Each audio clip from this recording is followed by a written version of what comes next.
Domestik ABUSE next door. Aku tinggal di sebuah perumahan kecil. Banyak tetangga yang datang dan pergi.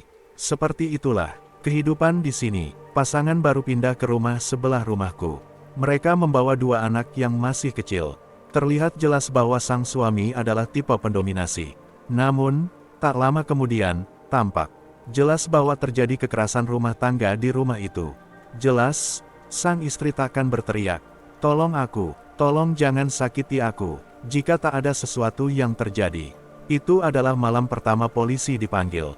Namun sayangnya, kejadian itu tak hanya terjadi satu atau dua kali, bahkan menjadi semacam kebiasaan. Aku pulang dari tempat kerja dan sebuah mobil polisi biasanya akan terparkir depan rumahku. Suatu hari aku pulang dan ada 3 mobil polisi berhenti di depan rumahku. Pintu depan rumah mereka terbuka lebar. Akhirnya dia membunuhnya, pikirku, mencoba mengintip ke rumah itu. Namun ternyata aku salah. Hanya pertengkaran biasa, walaupun sempat terjadi kekerasan. Tapi, tetap saja, polisi tak bisa banyak bertindak. Toh, mereka tak bisa serta-merta ikut campur urusan rumah tangga mereka. Gara-gara mobil cruiser polisi itu, aku tak memarkir mobilku di tempat biasa. Suatu hari, saat aku pulang belanja dari supermarket, jantungku terasa berhenti ketika aku melihat ambulans dan truk pemadam kebakaran menutup jalan depan rumahku. Aku langsung melompat keluar dari mobilku dan bertanya pada polisi yang bertugas, "Apa yang terjadi? Apa rumahku baik-baik saja? Apa aku bisa masuk ke rumahku?" Ternyata ada laporan kebocoran gas di rumah tetangga kami. Aku harus menunggu hingga pemadam kebakaran memeriksa seluruh rumah di perumahan untuk memastikan tak ada kebocoran. Satu persatu mobil-mobil itu meninggalkan perumahanku dan segalanya kembali seperti biasa. Lengkap dengan pertengkaran rumah tangga di sebelah rumah. Malam itu, sang istri akhirnya membawa anak-anak mereka pergi ke suatu tempat. Aku menduga, ke rumah nenek mereka. Keputusan terbaik yang ia ambil. Aku pikir laporan kebocoran gas itu hanya akal-akalan sang istri saja, supaya polisi datang ke rumah mereka.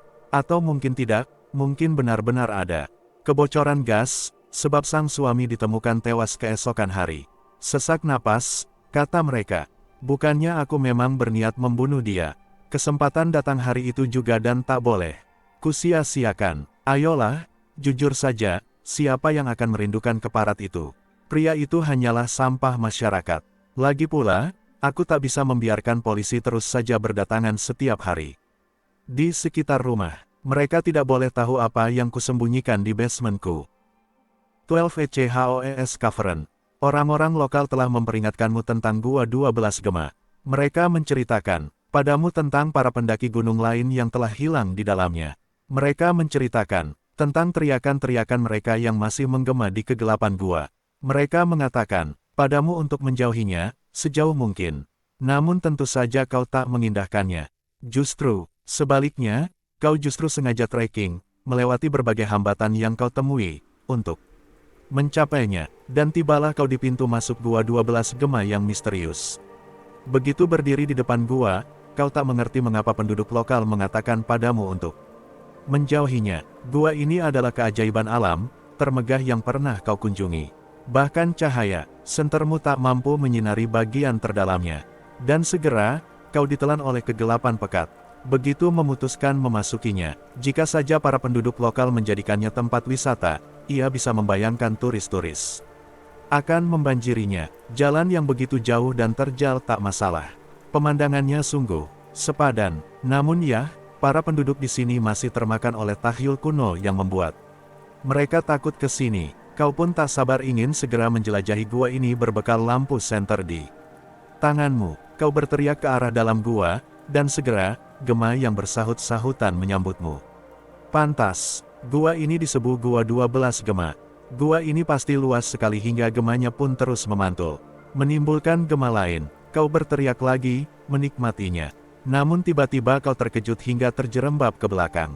Suara yang menyahutmu, itu bukan suara gemamu.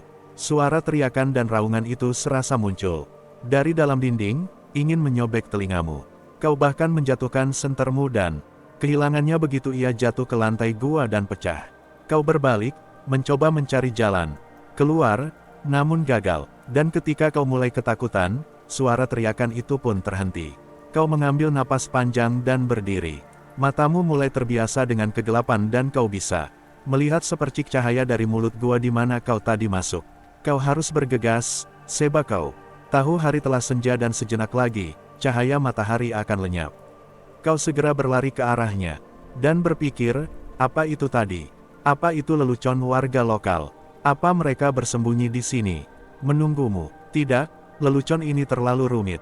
Suara-suara itu, apapun itu, tidak mungkin dipalsukan. Itu benar-benar suara teriakan orang-orang yang benar-benar murni ketakutan. Kau hampir tiba di mulut gua ketika teriakan lain muncul. Langkahmu terhenti. Itu bukan suara yang tadi kau dengar. Suara teriakan itu adalah suaramu.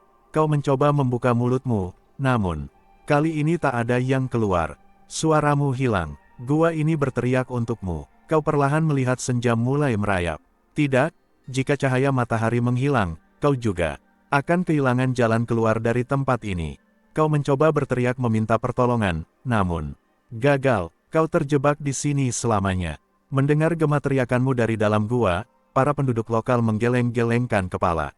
Mereka telah mencoba memperingatkanmu, namun mereka gagal. Kini, yang mereka bisa hanyalah mencegah orang lain masuk ke gua 13 gema.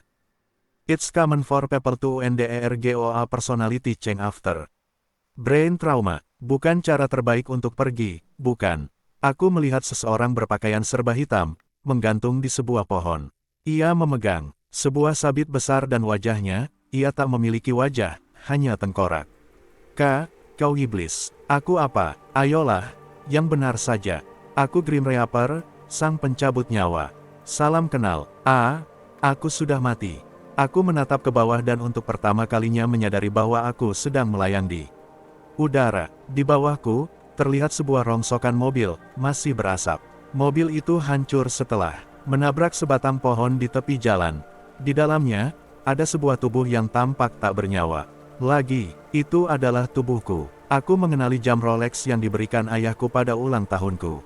Yang ke-18, jam itu masih tetap berdetik, seolah-olah sama sekali tak terpengaruh oleh apa yang terjadi. Grim Reaper mengangkat bahunya, entahlah, kau yang memutuskan. Apa, aku bisa kembali hidup lagi? Tapi bukannya kau bertugas membawaku ke dunia orang mati? Ia malah tertawa, kau punya pilihan. Kau bisa kembali ke tubuhmu dan hidup kembali, namun, yah, dengan kondisi cacat, tak bisa berjalan, kemungkinan besar. Aku mengerti itu akan jadi kehidupan yang buruk, tapi hei, sejak awal itu salahmu kan? Seharusnya kau tidak berkendara sambil mabuk tadi. Namun jika kau mau mati saja, well itu pilihanmu. Tapi aku yakin keluargamu akan sangat sedih. Sang kematian melanjutkan, jika kau mau tetap hidup, yang perlu kau lakukan hanyalah berbaring di tubuhmu yang lama. Jika kau mau mati, maka peganglah tanganku dan aku akan membawamu ke sana. Aku menatap tubuhku yang nyaris hancur di bawah sana, tapi aku tak mau hidup sebagai orang cacat. Apa tak ada jalan lain? Aku memikirkan betapa banyak biaya yang harus kukeluarkan untuk semua terapi yang akan kujalani agar bisa berjalan lagi. Itu pun jika memang bisa berhasil. Lalu siapa yang akan mau menikahi pria cacat? Bagaimana aku bisa bekerja? Bagaimana nanti kehidupanku? Grim Reaper mendekatiku dan bersiap menggenggam tanganku, namun mataku menangkap sesuatu. Jari tanganku yang semual terkulai di dalam mobil mulai bergerak, begitu pula dengan badanku yang mulai menggeliat. Hei, apa yang terjadi? Seruku, bukankah aku sudah bilang aku tak mau hidup sebagai orang cacat? Kau memang tidak mau, ujar sang maut, namun arwah lain tak keberatan. Driving in, halo, hei, pagi Dev. Baru berangkat kerja ya, terlalu banyak tequila semalam. Ya Tuhan, kepala gue sakit banget.